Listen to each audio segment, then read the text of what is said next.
భారీగా జనాలు మోహరించారు. అసలు ఎట్టి పరిస్థితుల్లో అక్కడ క్యాండిల్ వెలిగించి తీరాలి.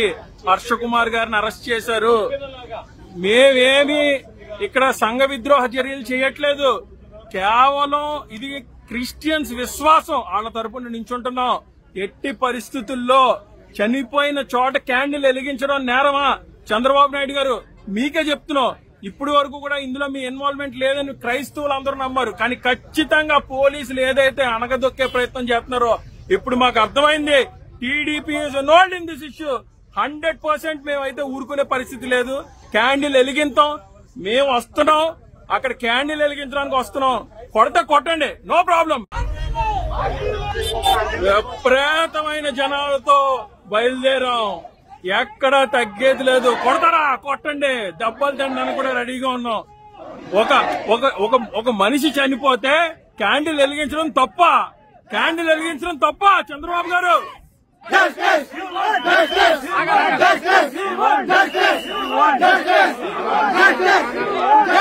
ఏంటండి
ఆ ఘటన యాక్సిడెంట్ అని మీరు ఎవరన్నా నమ్ముతున్నారా?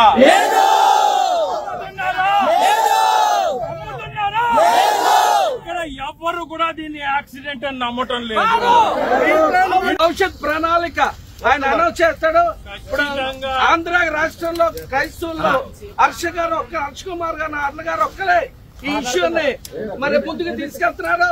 చాలా మంది క్రైస్తవ నాయకులు ఉన్నారు. మిషనరీలు ఉన్నది ఎవరికి పడతలేదు. గవర్నమెంట్ తో కుమ్మక్క అయిపోయారు. ఒక హర్ష్ కుమార్ అంటే ఒక్కడే దీన్ని పోరాడుతుంది కనుక మన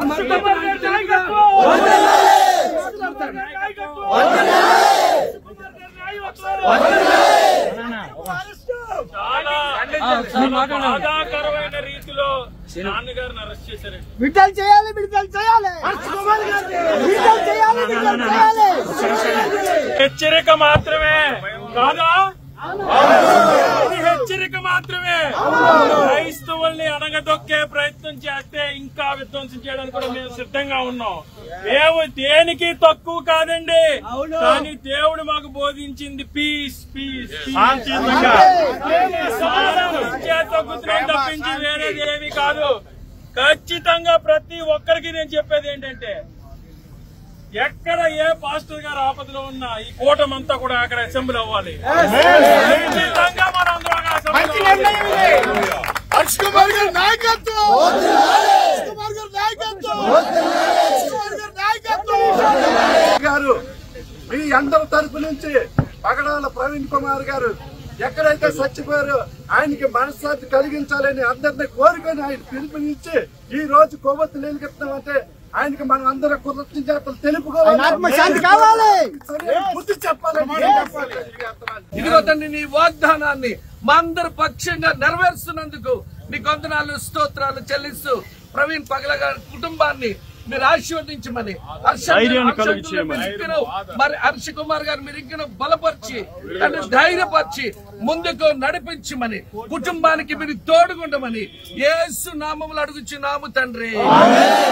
కుటుంబం సమక్షేమం కొరకు ప్రభువా మేమందరూ కూడా నిరసన తెలియపరుస్తూ క్యాండిల్ వెలిగించి ఉండగా అయ్యా నీ దీన దాసుడు. ఎంత దారుణమైన పరిస్థితి అయ్యా బాబోయ్! 200-300 మంది పోలీసులు అసలు ఎవరిని క్రిస్టియన్ అన్నోడిని క్యాండిల్ కూడా వెలిగనివ్వకుండా చేసేస్తున్నారు. ఎంత దౌర్భాగ్యమైన పరిస్థితి ఆంధ్రప్రదేశ్ రాష్ట్రంలో ఉంది.